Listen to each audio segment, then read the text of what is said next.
Përshëndetje të dashur miq, unë jam Zamiri.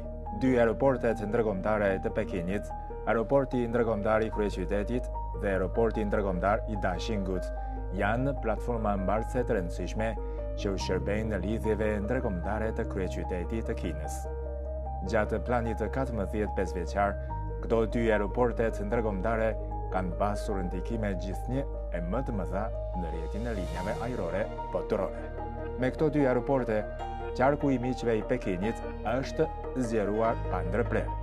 Nga Pekini, njerëzit mund të mbërrijnë në 1120 destinacione të 64 vendeve e rajoneve të botës. Kështu, Pekini renditet i pari në Kinë për mbullimin me linjat ajrore. Tani në fazën e kalimit nga periudha e planit të 14 2021-2025 në periudhën e planit të 15 pesëvjeçar 2026-2030, Pekini si kryeqytet synon të zbatoj aktivisht vendimet e fundit të planumit të 4 të Komitetit të 20 qendror të Partisë Komuniste të Kinës, si thelimi i gjithanshëm i reformës dhe zgjerimi i hapjes me nivel të lartë, dhe të ngrej aktivisht të ndikimin e këtyre dy aeroporteve në rrjetin global të linjave ajrore. Gjatë periudhës 2026-2030, Pekini në mënyrë aktive do të koordinojë sektorët përkatës për të ngritur aftësinë e shërbimit të këtyre dy aeroporteve ndërkombëtare. Siç mësohet, gjatë kësaj periudhe do të shtohen më tej lidhjet mes dy aeroporteve të Pekinit me nyjat kryesore ajrore globale, kryeqytetet dhe qytetet të rëndësishme të botës dhe vendet bashkëndërtuese të nismës një brez, një rrugë.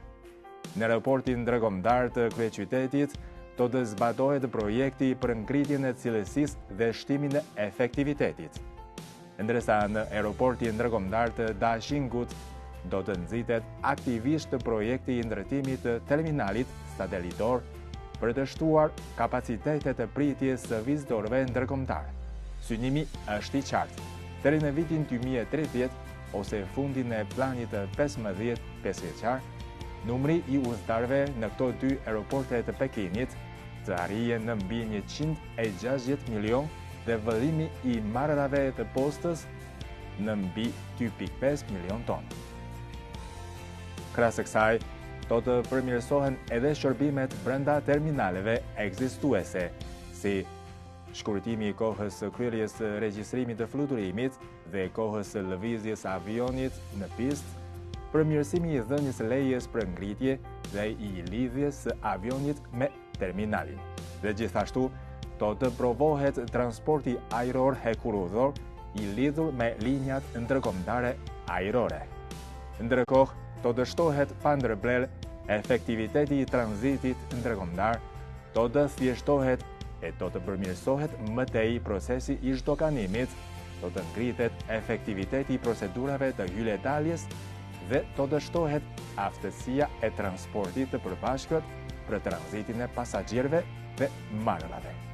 Gjithashtu, do të nxitet me fuqi të madhe integrimi i thellë i sektorit ajror dhe zhvillimit urban, duke përfshirë përmirësimin e modelit ajror plus komercial me mbështetjen e pjesëmarrjes së ndërmarrjeve në operimin komercial të aeroporteve.